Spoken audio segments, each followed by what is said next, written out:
Bismillahirrahmanirrahim. Assalamualaikum warahmatullahi wabarakatuh. Alhamdulillahirrabbilalamin.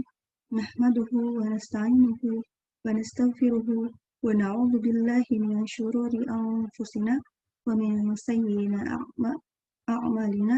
May yahdihillahu fala mudilla lahu wa may yudlilhu fala hadiya lahu. Allahumma shalli ala sayyidina Muhammad wa ala alihi wa sahbihi ajma'in. Amma ba'du.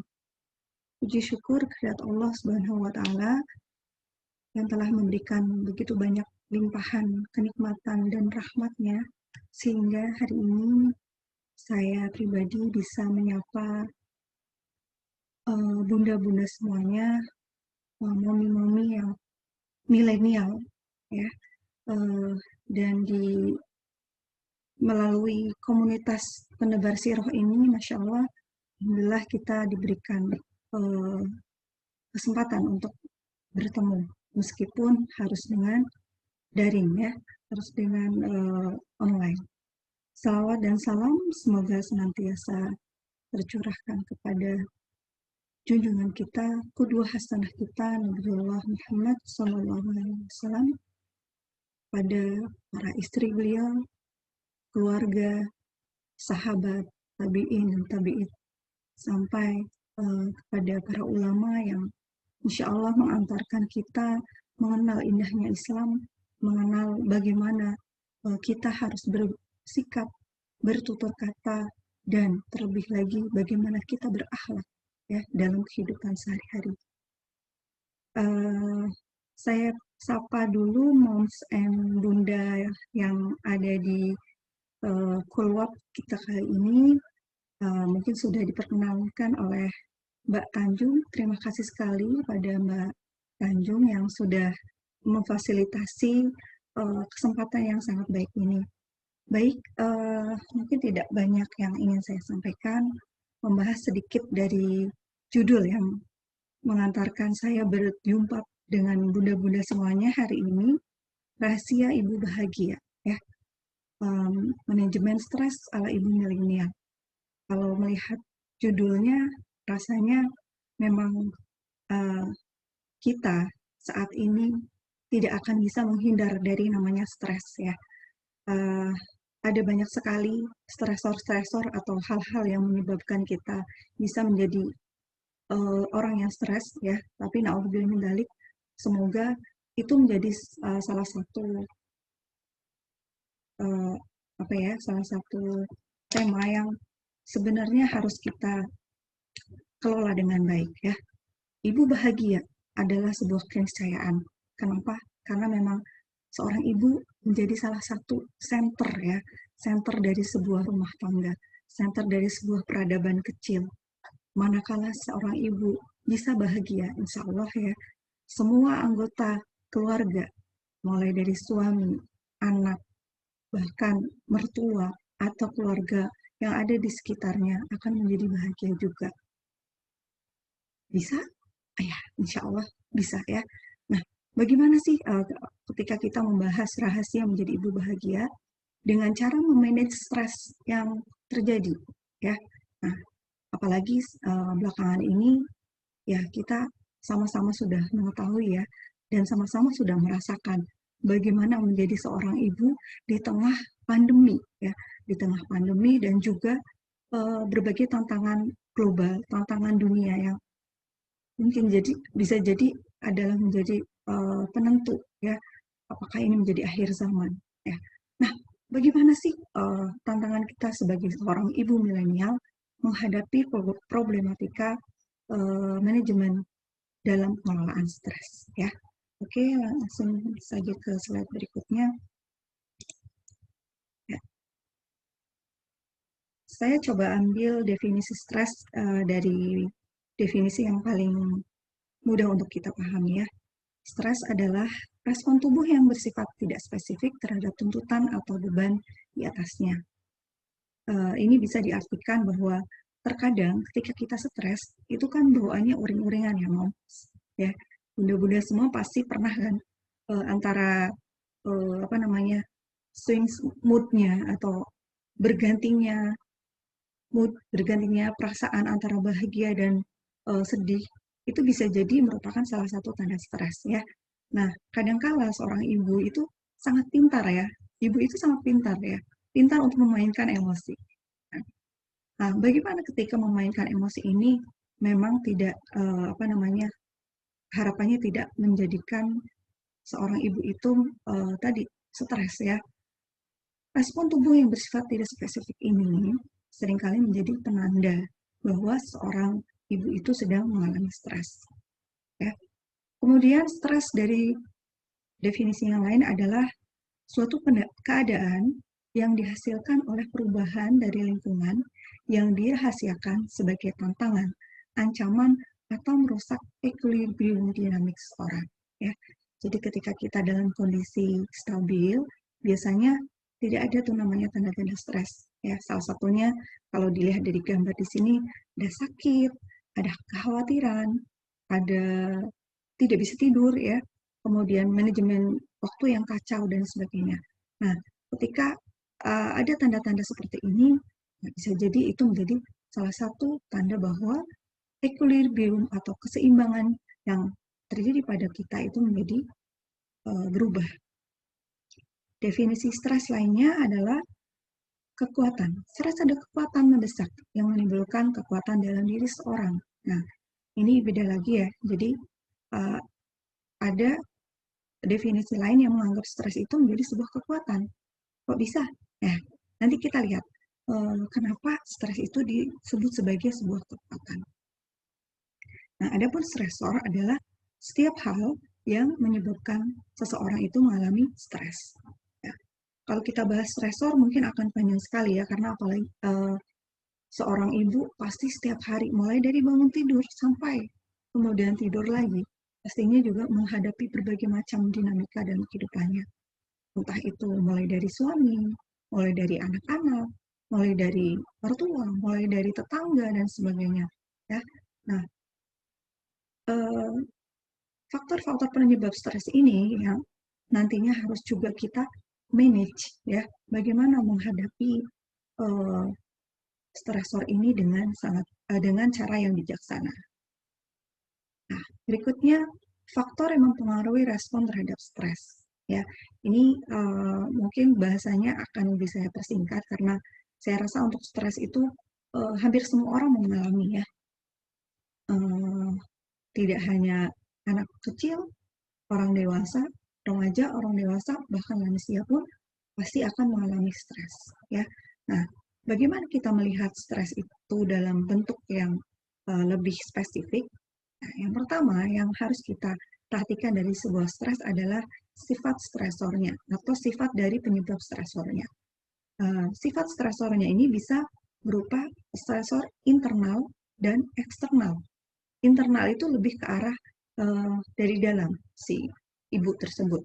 Ya, misalnya banyak hal yang menyebabkan seorang itu mudah stres. Ternyata dia dari apa namanya dari kecil memang tidak dirangsang untuk menghadapi stresor. Ya. Nah, ini juga akan berpengaruh terhadap kelak ketika dia dewasa, bagaimana dia menghadapi stresor. Nah, sifat stresor ini juga dilihat dari sumbernya. Kalau berasal dari luar, nah ini juga akan mempengaruhi si individu tersebut atau bunda tersebut ya. Yang kedua, durasi stresor atau lama sebentarnya stresor. Semakin lama stresor, nanti ini juga berakibat akan semakin panjang derita, semakin panjang seseorang mengalami stres ya. Kemudian jumlah stresor ya. Jadi tidak hanya satu sebab, misalnya dari anak yang sakit gitu ya. Kemudian ditambah juga misalnya suami sakit atau mertua sakit. Nah, misalnya jumlah stresor ini banyak, itu juga akan mempengaruhi kualitas seseorang itu dalam memanage stresornya. Kemudian pengalaman masa lalu, ya banyak yang bilang pengalaman itu guru yang terbaik. Ya, saya sangat setuju sekali. Karena apa? Ketika kita mengalami sesuatu, ya, ketika misalnya pernah stres, ya pernah suatu saat itu kita mengalami kehilangan, ya, kehilangan orang yang kita cintai, seperti itu. Nah, ini juga akan berpengaruh terhadap bagaimana kita menyikapi ketika suatu saat kita menghadapi kehilangan yang sama. Contoh, misalnya seorang ibu ditinggal meninggal suaminya, ya pasti ini merupakan episode hidup yang sangat membuat orang itu menjadi stres, ya, seorang istri itu menjadi stres. Nah, di lain waktu, ketika dia sudah melewati masa kehilangan itu, kemudian ternyata tiba-tiba mungkin qadarullah dia mengalami kehilangan dompet atau misalnya dicopet atau apa gitu ya. Nah, respon kehilangannya ini akan berbeda, ya. Karena apa? Karena dia sebelumnya pernah mengalami kehilangan yang lebih parah misalnya. Nah, ini juga bisa mempengaruhi seseorang ketika menghadapi stres. Berikutnya yang kelima adalah tipe kepribadian. Tipe kepribadian ini juga seringkali dikaitkan dengan bagaimana orang itu berespon terhadap stres. Ya, ada orang yang bilang tipe kepribadian misalnya melankolis, biasanya mellow gitu ya, baperan dan sebagainya. Atau yang lainnya misalnya flekmatis, ya, ini lebih cuek gitu ya, kalau ada masalah cuek aja gitu. Nah, bagaimana seorang merespon stresor ini, ya, biasanya terkait dengan tipe kepribadian, ini juga akan mempengaruhi bagaimana cara pandang dia, bagaimana cara mengelola dia terhadap stresor. Berikutnya tahap perkembangan, ya. Tahap perkembangan tadi sedikit sudah saya singgung. Anak SD ketika dia menghadapi stres pasti akan berbeda responnya dengan anak SMP atau dengan anak SMA seperti itu. Begitu juga dengan kita sebagai seorang ibu, ya. Ketika seorang ibu menghadapi stresor, ya. Nah, ini juga dilihat dari perkembangannya. Pastinya akan berbeda dibanding masa perkembangan sebelumnya.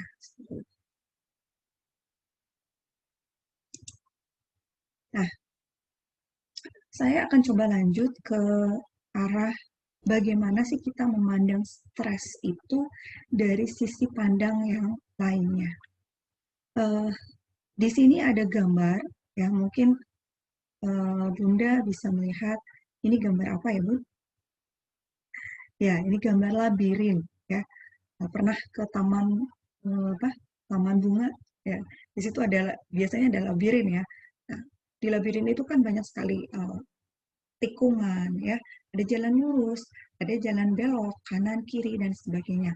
Nah, hidup ini itu ibaratkan seperti labirin, ya, di mana kita ada di sisi sebelahnya, sementara tujuan hidup kita itu ada di sini, misalnya, ya. Jadi ketika kita menghadapi stresor gitu ya, nah ini bisa kita lihat ketika kita di sini, bagaimana memandang labirin atau stresor atau hal-hal yang membuat hidup kita menjadi stres ini menjadi sebuah peluang, ancaman, atau bahkan itu membuat kita menjadi seorang yang pecundang. Nah, di sini kita akan melihat bahwa bagaimana kita sampai pada tujuan kita di seberang sana itu sangat tergantung dari cara kita memanage stresor, ya. Jadi ketika kita bertemu dengan stres, bagaimana respon awalnya? Apakah kita berontak, ya? Apakah kita berontak atau kemudian kita merasa kewalahan atau uh, terus terus menerus mengeluh, ya. Nah, respon awal ini akan sangat menentukan bagaimana cepat tidaknya, cepat lambatnya stres itu akan kita lewati, ya. Nah, berikutnya adalah adaptasi dengan mekanisme coping. Bicara mekanisme coping itu bisa dibilang ketika kita menghadapi sebuah stresor atau hal-hal yang membuat kita stres, bagaimana kita kemudian berusaha untuk menjadikan stres itu menjadi sebuah sahabat. Contoh real seperti sekarang ini, ketika kita harus berada di masa pandemi, kemana-mana harus pakai masker, harus cuci tangan, harus memperhatikan bagaimana kita bergaul. Mungkin biasanya cipika-cipiki itu kita tidak lakukan sekarang. Nah, adaptasi ini merupakan salah satu bagian bagaimana kita memanage stres. Ya, contoh, kalau ibu-ibu rumah tangga, misalnya dengan gaji sekian, atau misalnya dengan pemasukan dari suami sekian juta atau sekian ratus ribu. Nah, kita biasanya sudah mulai belajar bagaimana memanage uang agar bisa bertahan hidup, ya misalnya. Nah, respon awal dan mekanisme coping ini menjadi salah satu kunci bagaimana kita bisa terus survive, terus bisa menjalani kehidupan ini dengan baik. Nah, ketika respon awal dan adaptasi coping uh, dengan stresor ini bisa kita lakukan dengan baik, nah nantinya akan memunculkan resolusi. Ya, jadi resolusi itu akan kita temukan, perbaikan kondisi itu akan kita temukan manakala kita sudah bisa berespon dan beradaptasi dengan mekanisme coping yang biasa kita lakukan terhadap stres itu dengan baik. Ya, nah bicara stres, pastinya kita akan ingat sebuah apa namanya ayat ya dari Al-Quran, dan apa saja musibah yang menimpa kamu itu disebabkan perbuatan kamu sendiri. Ya, jadi apa kaitannya ayat ini dengan pembahasan kita di slide ini adalah ketika kita merespon semua stresor, semua hal yang membuat kita stres, itu adalah tergantung cara pandang kita. Semakin kita melihat hal itu menjadi kesalahan orang lain, saya yakin itu tidak akan cepat selesai. Tapi begitu kita melihat semua masalah, semua stresor itu dari sudut pandang bahwa, oh, ketika ada masalah, aku salah apa ya? Kemarin itu aku salah apa ya? Dan sebagainya. Itu menjadi salah satu tanda ya bahwa kita sebenarnya sedang disapa Allah ya, sedang ditegur ya, seperti itu. Nah, uh, ini pembahasan tentang labirin yang saya logikakan dengan stresor dalam kehidupan kita. Nah, selanjutnya adalah bagaimana menyikapi stresor ya, dengan cara menghadirkan dimensi, ada dua dimensi dalam kehidupan kita ya. Mungkin bunda-bunda di sini pernah ikut seminar atau training atau webinar yang lainnya yang juga membahas tentang paradigma dimensi vertikal dan horizontal. Ya. Di sini terkait dengan dimensi vertikal dan horizontal. Ini menjadi salah satu dimensi atau pola pandang kita terhadap sebuah stresor, terhadap sebuah masalah yang kita hadapi dalam keseharian kita. Ya, ibu-ibu milenial yang setiap harinya, saya yakin ya kalau zaman sekarang kayaknya nggak ada yang nggak melek gadget gitu ya. Nah, di situ ada peluang, di situ ada apa namanya, kesempatan kita untuk menambah pengetahuan. Tapi di situ juga terkadang ada jurang yang bisa menjerumuskan kita pada hal-hal negatif yang ketika itu tidak kita sadari akan berakibat fatal pada kehidupan kita. Nah, seorang ibu layaknya eh, apa namanya, layaknya seorang yang memang diberikan kapasitas kapasitas oleh Allah untuk terus berjuang mempertahankan kebahagiaan, tidak hanya kebahagiaan dirinya, tapi juga kebahagiaan anak, suami, dan keluarga besar, dan juga masyarakat harus menyadari adanya dua dimensi ini. Yang pertama adalah dimensi vertikal.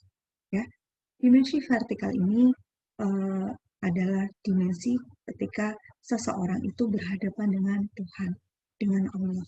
Ya, pastinya bunda-bunda solehah yang ada di grup keluar ini uh, sudah tahu ya bagaimana sih kita harus berhubungan dengan Allah.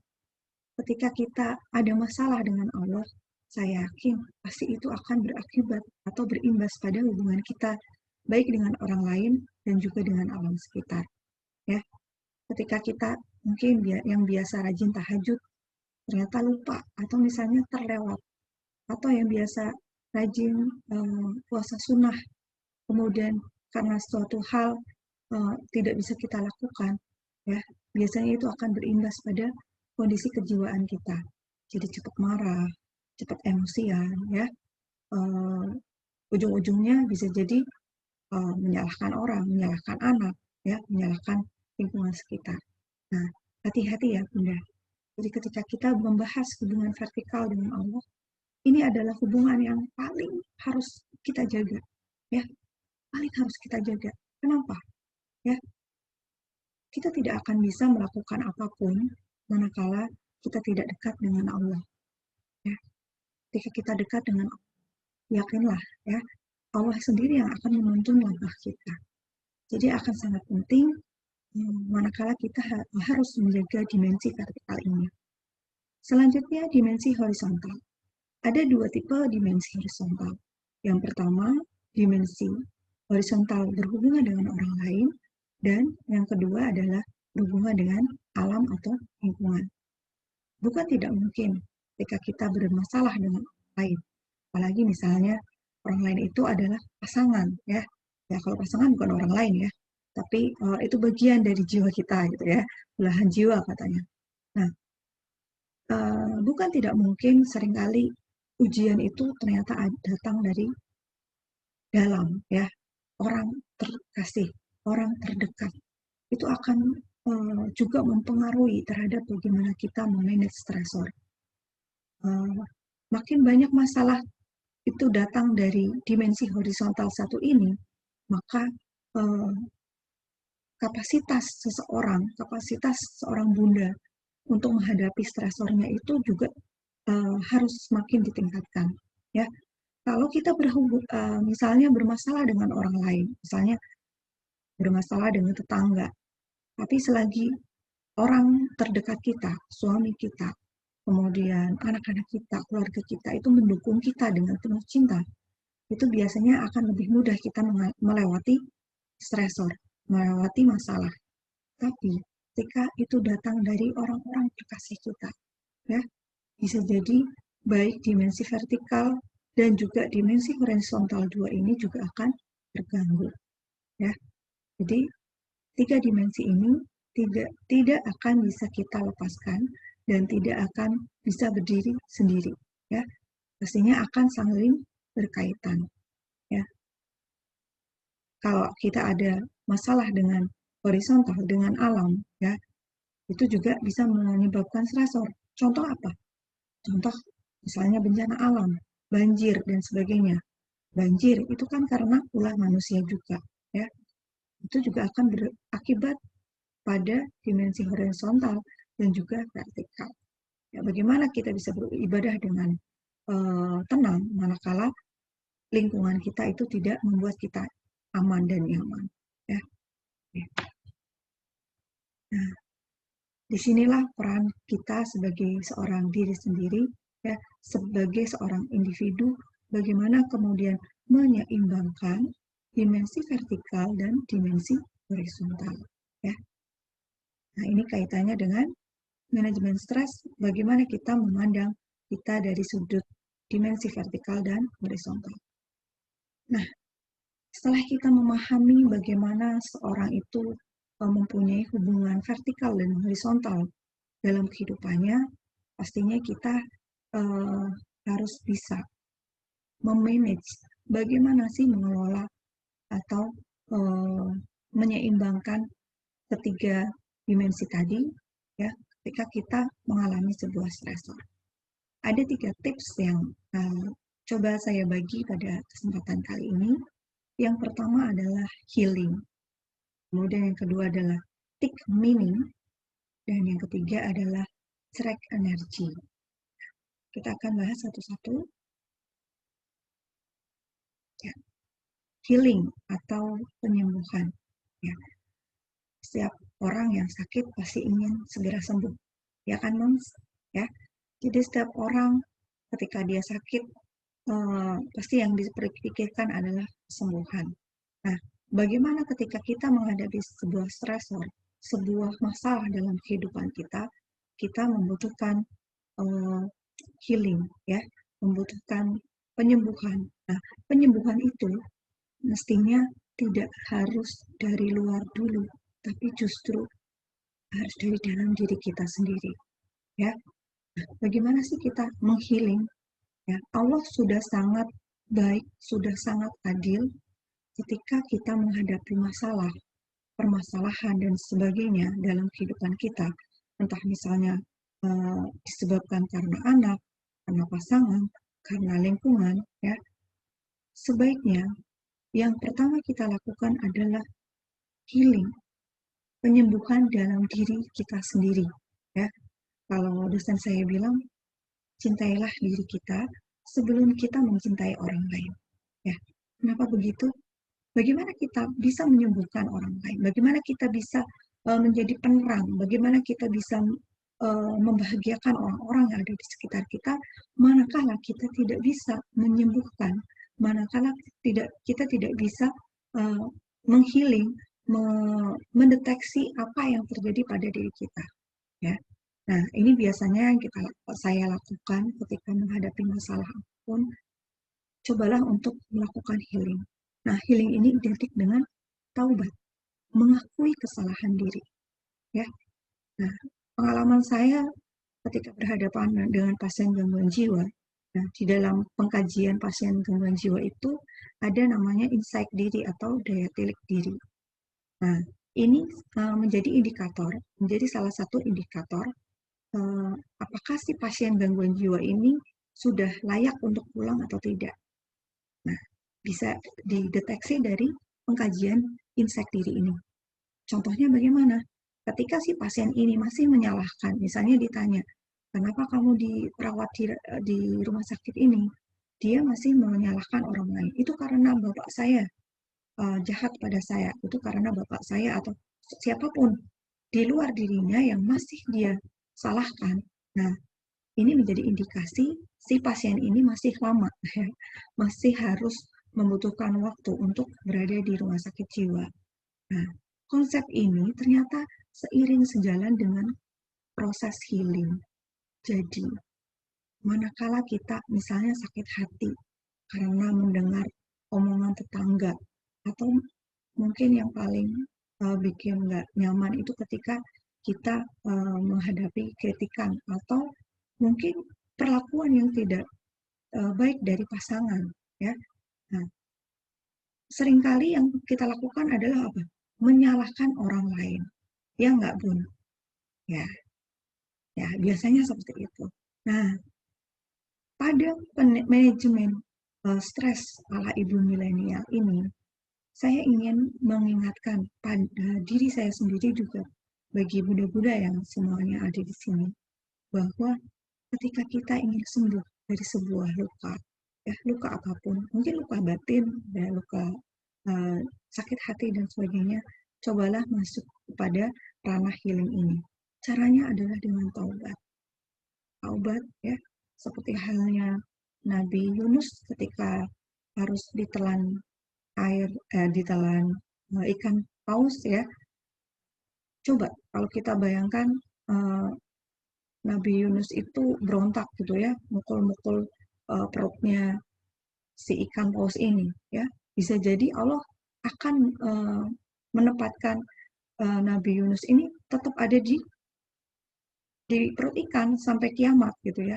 Tapi ternyata apa yang dilakukan oleh Nabi Yunus, nah kita bisa belajar dari kisah ini ya, bahwa beliau melakukan kontemplasi ya, melakukan perenungan, muhasabah, bahwa eh, mengakui bahwa dia yang salah, ya, meminta ampun pada Allah, mengakui bahwa kesalahan yang dia lakukan adalah meninggalkan kaumnya karena kaumnya sudah diseru, sudah dikasih nasihat bermacam-macam, ternyata tidak, tetap ingkar dan tidak mau menyembah. Nah, ternyata ketika dia marah dengan kaumnya, Allah tegur, ya, Allah tegur dengan cara ditelan oleh ikan, ya.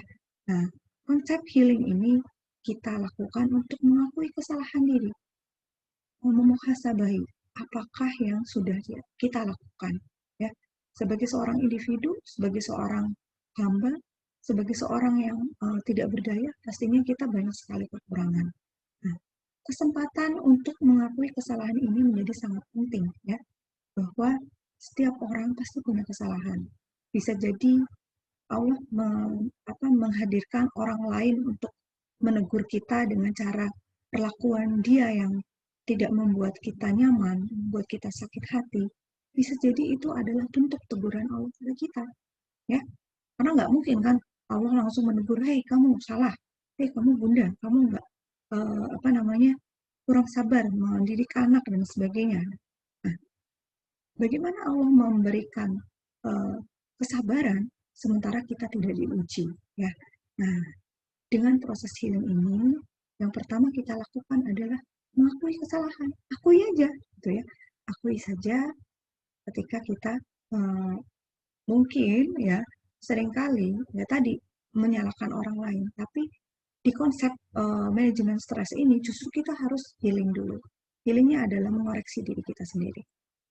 Healing juga bisa dilihat dari bagaimana kita memaafkan diri kita sendiri. Jadi bukan kemudian mengakui kesalahan terus sampai kemudian membuat kita malah menjadi down, menjadi minder, insecure dan sebagainya. Tidak ya Bu, ya. Tapi konsep healing berikutnya setelah kita mengakui kesalahan adalah memaafkan diri kita sendiri. Ya, seperti tadi yang saya bilang, cintai diri kita sebelum kita mencintai orang lain. Ya. Jadi kalau kita bisa mencintai diri dengan cara memaafkan, oke, ya Allah, aku salah. Tolong maafkan ya Allah untuk aku bisa menjadi seorang yang lebih baik lagi. Ya, memaafkan diri sendiri ya karena kita sering sekali menganiaya diri kita. Contoh, apa saja sifat yang bisa menganiaya diri kita?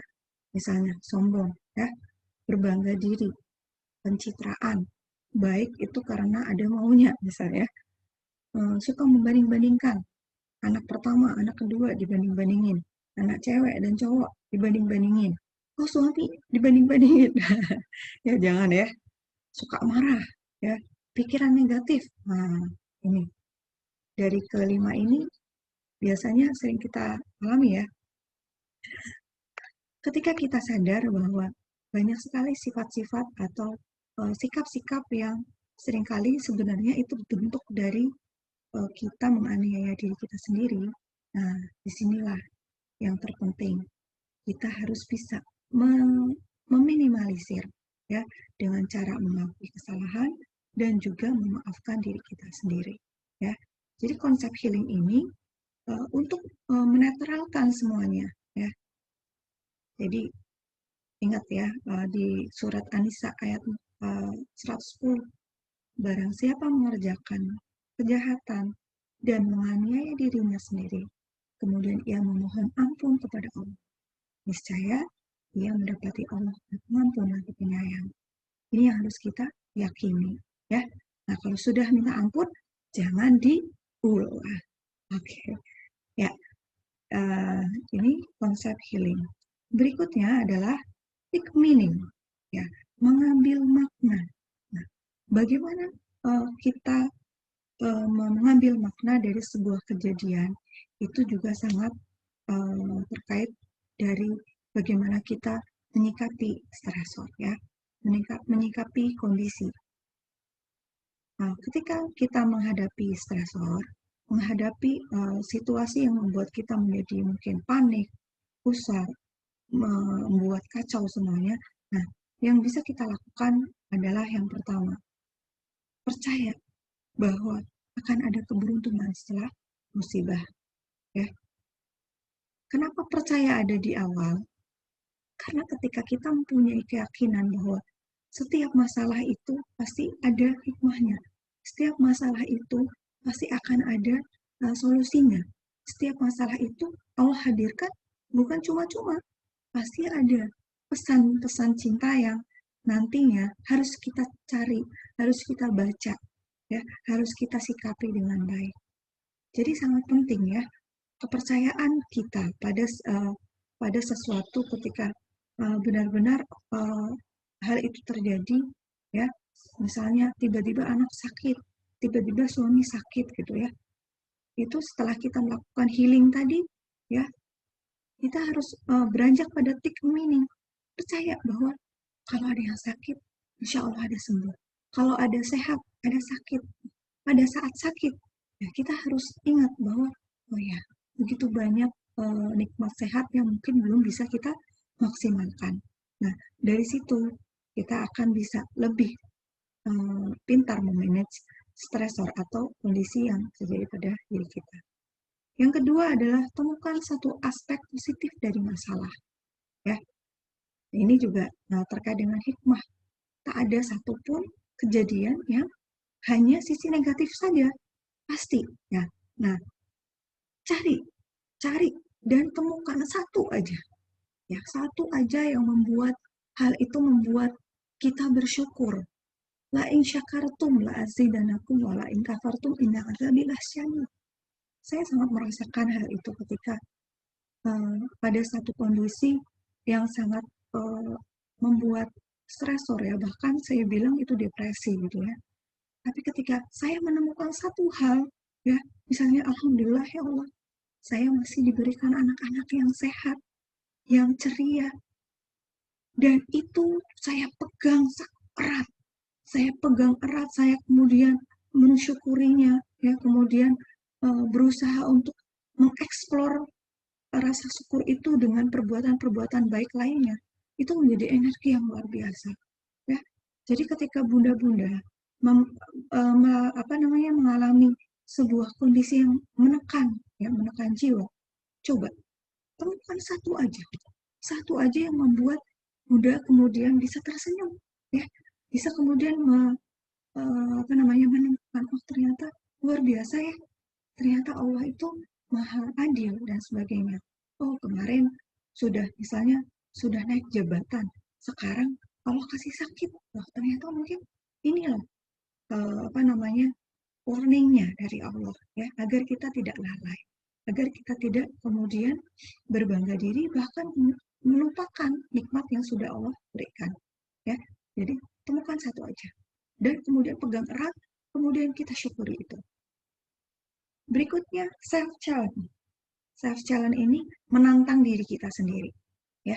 Jadi misalnya ini bisa kita lakukan misalnya ketika kita menemukan satu hal yang membuat kita bahagia. Nah, atau misalnya membuat kita harus berubah menjadi lebih baik. Contohnya, ya contoh, menantang diri kita dalam satu hari tidak marahin anak. Ya, nah, bisa Bunda? Ya, ini merupakan salah satu cara untuk menantang diri kita menjadi solutif, menjadi orang yang bisa memanage stresor. Ya, banyak banyak sekali yang bisa kita lakukan ya.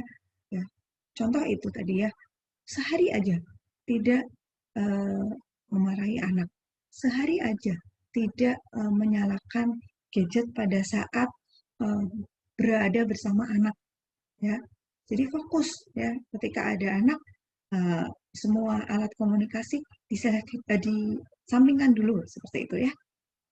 Itu bisa kita buat apa yang kita bisa challenge ya, kita bisa tantang pada diri kita sendiri agar menjadi lebih baik ya. Nah, ini juga terkait tadi kalau kita sudah bisa menemukan ya hal-hal yang kita muhasabahi, yang kita koreksi di langkah pertama yaitu di healing ya. Jadi kalau kita sudah bisa healing, insya Allah ya akan mudah untuk melakukan self challenge ini. Yang keempat adalah menulis jurnal syukur. Nah, ini juga saya masih belajar untuk konsisten bagaimana setiap hari itu menulis jurnal syukur. Insya Allah ya. Gimana sih bikinnya Bunda? Gampang gitu ya. Kalau mungkin yang biasa nulis ini pasti jago gitu ya. Apalagi perempuan itu setiap hari harus mengeluarkan 20.000 kata gitu ya. Nah, mengeluarkan 20.000 kata itu tidak harus melalui lisan ya Bunda, tapi juga bisa melalui tulisan. Nah, coba yang misalnya punya hobi nulis, wah ini bisa dahsyat ini Bunda ya. Jadi kalau saya pribadi misalnya sedang sempat itu menulis di buku diary atau buku apalah gitu ya, atau mungkin di notebooknya bagaimana pengalaman kita hari itu dan tulis satu, dua, tiga atau bahkan misalnya kalau saya sendiri tiga ya, misalnya tiga hal yang membuat kita sangat merasa bersyukur di hari itu. Mungkin hanya sepele, misalnya alhamdulillah bisa ngasih sedekah ke tetangga, alhamdulillah hari ini bisa main air sama anak-anak gitu ya. Alhamdulillah hari ini bisa menyuapi si kecil ya. Alhamdulillah hari ini bisa mendampingi anak daring dan sebagainya. Hal-hal kecil itu kita tulis ya. Pada saat di kemudian hari bisa kita baca lagi, wah luar biasa bun, ya luar biasa nikmatnya, luar biasa sensasinya. Kalau saya bilang sensasi ketika kita bersyukur itu, ketika kita membuka, oh pengalaman-pengalaman membuat kita menjadi semakin menjadi pribadi yang matang, pribadi yang lebih wise, lebih bijaksana, itu akan sangat berpengaruh terhadap kesehatan jiwa kita, ya. Nah, jadi ini untuk langkah-langkah bagaimana untuk kita take meaning atau mengambil makna dari sebuah peristiwa yang membuat kita stres. Berikutnya adalah attract energy. Nah, attract energy ini akan sangat terkait dengan bagaimana tadi ya di hubungan vertikal dan horizontal kita. Attract energy ini tidak usah jauh-jauh Bunda. Kita semua ya wanita itu sudah diinstal oleh Allah itu menjadi pribadi yang lembut, yang penuh dengan kasih sayang. Ya, kenapa semua ibu itu pasti ya melihat anaknya sakit itu pasti pengen rasanya aduh udah deh jangan anak yang sakit saya aja Allah gitu ya gantiin aja gitu ya misalnya ya energi ini tidak ada di luar ya tapi ada di hati kita ya hati yang penuh cinta hati yang penuh dengan kemaafan hati yang damai ini akan bisa menjadi salah satu sebab ya bahkan kalau saya bilang sebab pertolongan Allah. Gimana caranya? Nah, caranya kembali lagi pada tadi bagaimana kita menyelaraskan hubungan kita dengan Allah dan juga manusia dan alam. Mengambil energi dari Allah ya dengan cara bagaimana memperbaiki ibadah kita ya ibadah-ibadah yang sifatnya wajib mungkin uh, agar kita mendapati hubungan yang baik dengan Allah tidak hanya yang wajib yang harus kita lakukan tapi juga sunnah-sunnahnya ya yang mungkin selama ini uh, ibadahnya hanya bersifat ritual itu ditingkatkan lagi dengan cara menambah kualitas gitu ya mungkin menambah tikirnya dan sebagainya menambah sholat tahajudnya dan sebagainya.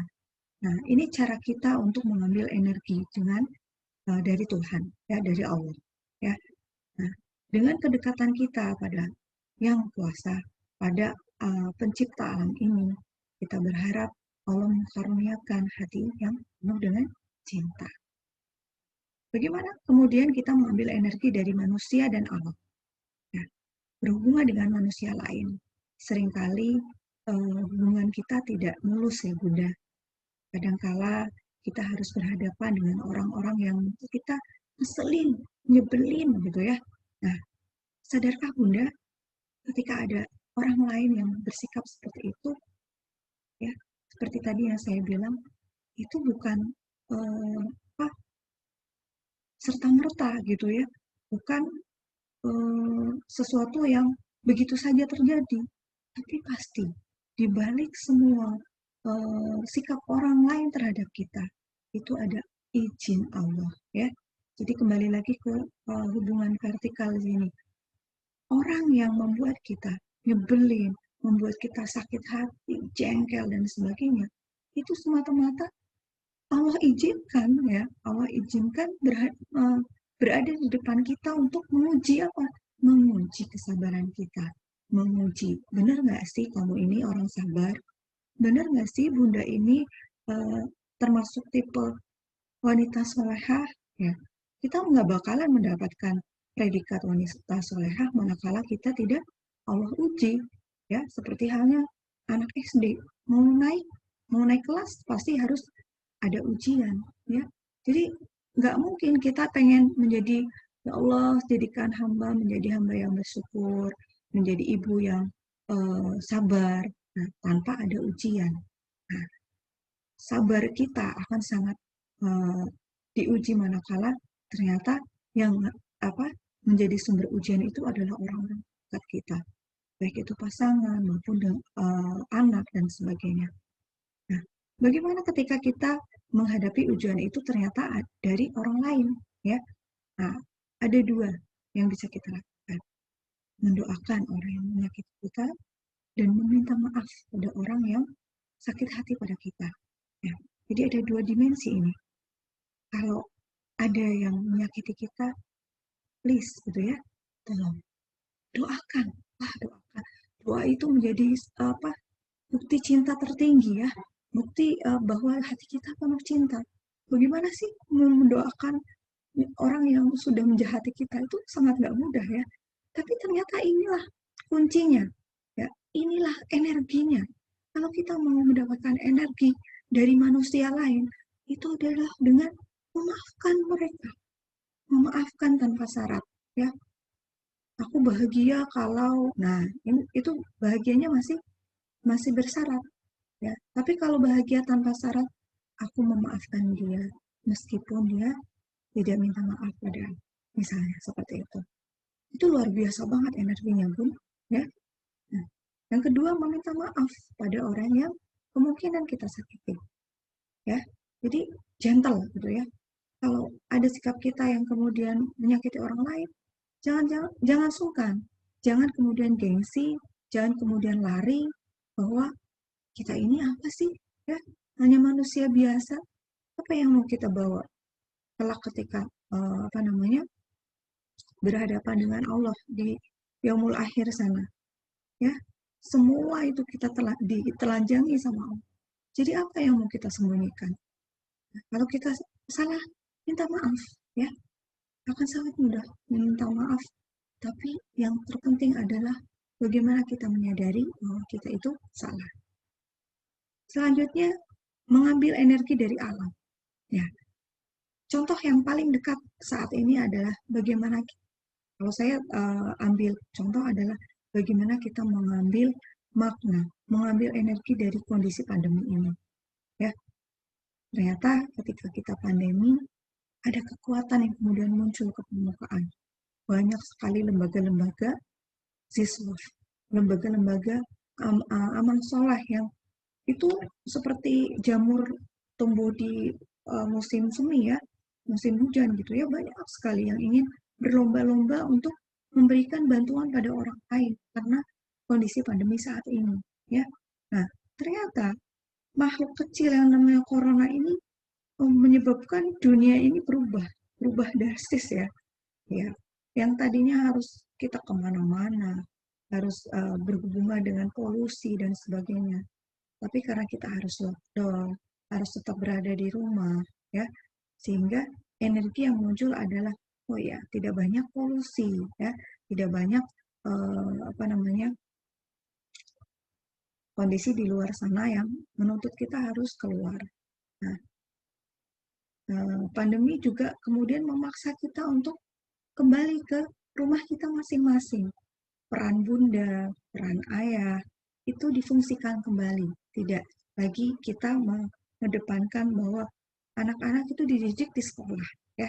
Nah, ini ternyata menjadi bagian dari energi dari alam.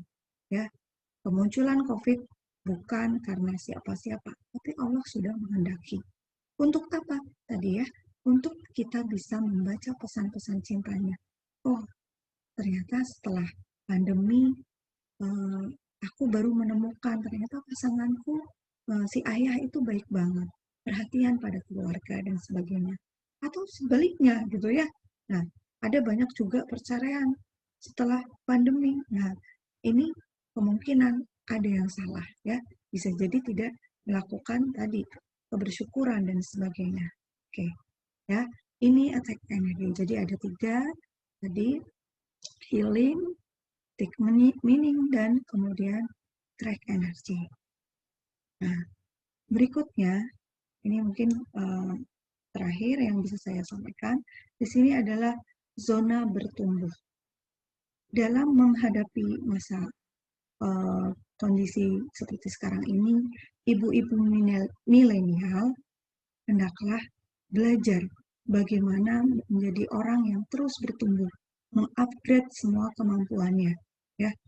Nah, bagaimana sih, di mana kita pada saat masa COVID ini, masa milenial ini, ya, kondisi yang mungkin bisa kita hadapi entah 1 tahun, 2 tahun, bahkan ada para ahli yang menyebutkan bahwa penelitian menyebutkan bahwa COVID itu akan ada selamanya. Tapi bagaimana kemudian kita bisa menyikapinya dengan baik. Nah, di sini ada zona bertumbuh, ya. Kita bisa lihat ada di manakah kita saat ini, ya. Ada zona ketakutan, ada zona belajar, dan ada zona bertumbuh. Disebut kita berada di zona ketakutan manakala kita misalnya masih cenderung menganggap semuanya itu menjadi sebuah ketakutan, ya, membuat kita sering marah, sering mengeluh, ya, mengeluhnya di medsos lagi itu, ya. Aduh, itu udah gak baik banget ya Bunda. Kemudian langsung share info dari mana saja, ya, mudah marah dan sebagainya. Sikap-sikap yang terlalu tergesa-gesa ini menandakan bahwa kita berada di zona ketakutan, ya, tanpa cross check dan sebagainya. Nah, berlanjut ke zona berikutnya adalah zona belajar. Di sini bisa dicirikan dengan mulai menerima kenyataan, ya. Jadi kalau di healing gitu ya, mengakui kesalahan, ya, menerima kenyataan, ya. Ayo, kita sekarang ada di masa COVID. Ayo, Bunda, ini sekarang masanya menghadapi milenial. Anak-anak sudah nggak seperti zaman kita dulu kecil gitu ya. Mereka akan lebih sering berinteraksi dengan gadget. Nah, bagaimana kita menghadapi itu dengan baik? Ya, manakala kita tetap ada di zona ketakutan. Harusnya kita berada di zona belajar dan kemudian zona bertumbuh. Belajar bagaimana memahami, oh anak saat ini seperti itu. Gimana caranya untuk mengalihkan perhatian anak pada gadget? Nah, itu kan butuh belajar. Stop membaca berita yang membuat cemas. Nah, kalau dikaitkan dengan manajemen stres, ya, jangan terlalu banyak mengakses apalagi berita-berita yang dari judulnya saja sudah membuat kita khawatir misalnya. Nah, kalau saya sendiri biasanya langsung saya skip, ya. Kenapa? Itu untuk menjaga kewarasan pikiran, ya. Jadi saya tidak membiasakan membaca berita yang dari judulnya saja sudah negatif. Itu saya skip dulu, ya. Udah saya lewatin aja, ya. Demi menjaga kita berada di zona belajar, ya. Stop belanja berlebihan, stop mengenali emosi mulailah mengenali emosi diri. Nah, Bunda bisa memulainya itu tadi ya dengan muhasabah, dengan healing, ya, dengan kemudian menyadari apa sih kekuatan saya. Mungkin sebagai ibu rumah tangga yang setiap hari di rumah, ya, terlalu banyak waktu di rumah, ya, kadang bosan kan. Nah, bagaimana kemudian mengenali emosi diri. Saya tuh biasanya cepat marah-marah itu kalau apa. Nah, itu coba di list gitu lah. Nah, selanjutnya tadi kita balik ke langkah tadi ya, take a meaning, self challenge, tantang diri untuk berubah, ya, tantang diri untuk berubah dengan tadi mengenali emosi diri, kemudian tantang diri untuk berubah menjadi lebih baik, ya, menyadari situasi, kemudian menyadari bahwa semua pihak berusaha untuk melakukan yang terbaik. Menyadari ini kaitannya dengan kesehatan diri kita itu sangat penting, ya. Kalau di bahasa saya itu mindfulness. Mindfulness itu kesadaran penuh.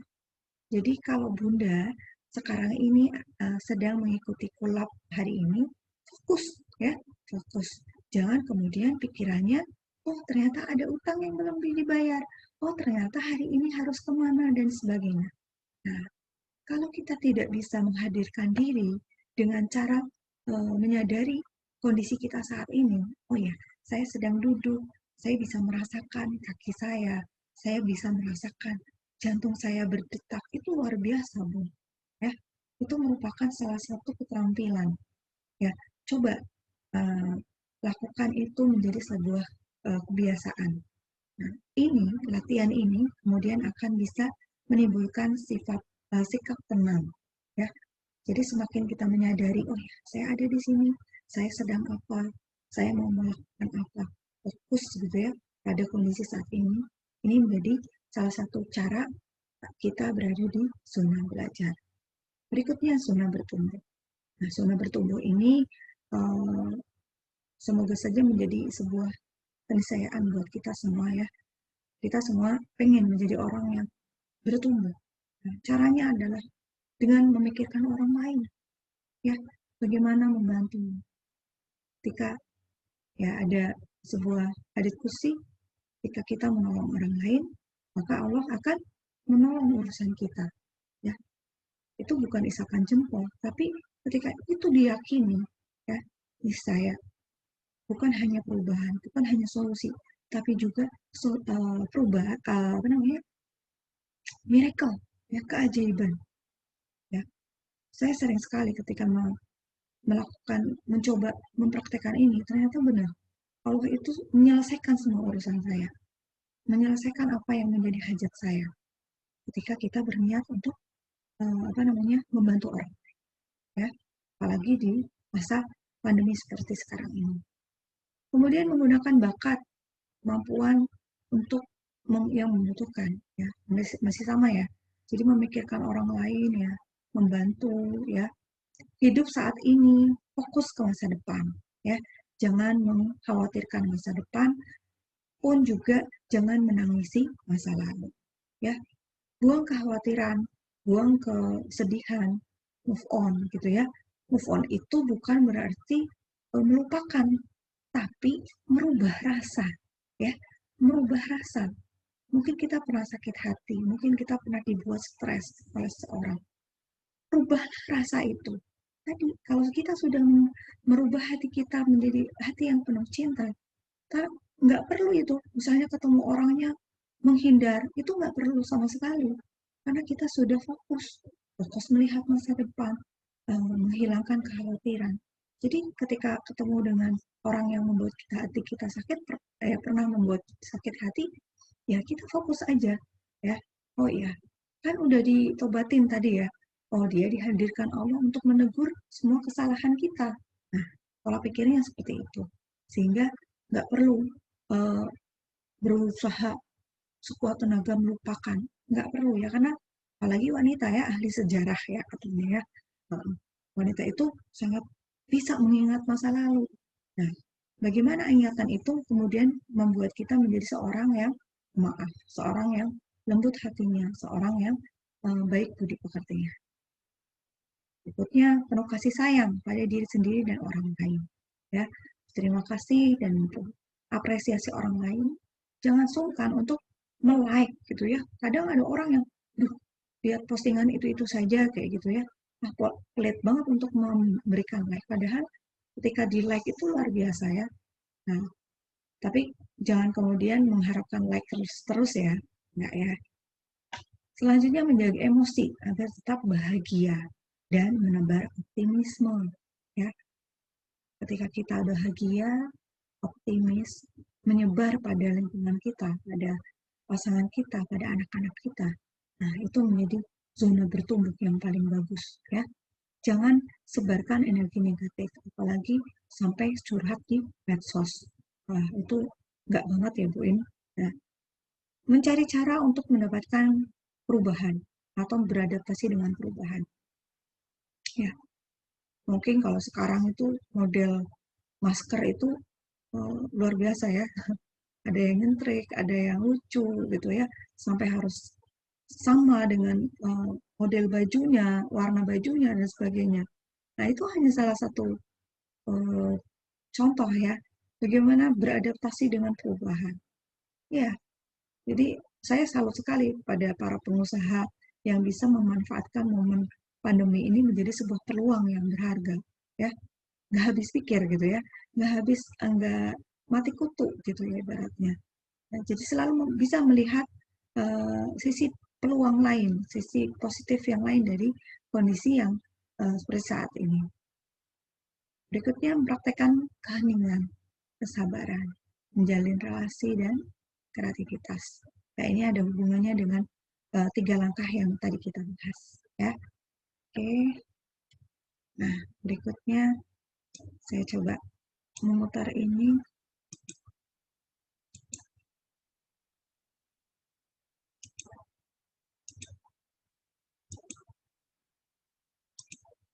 Mungkin Bunda pernah melihat ini ya, video ini. Ya, karena tidak bisa diputar. Oke.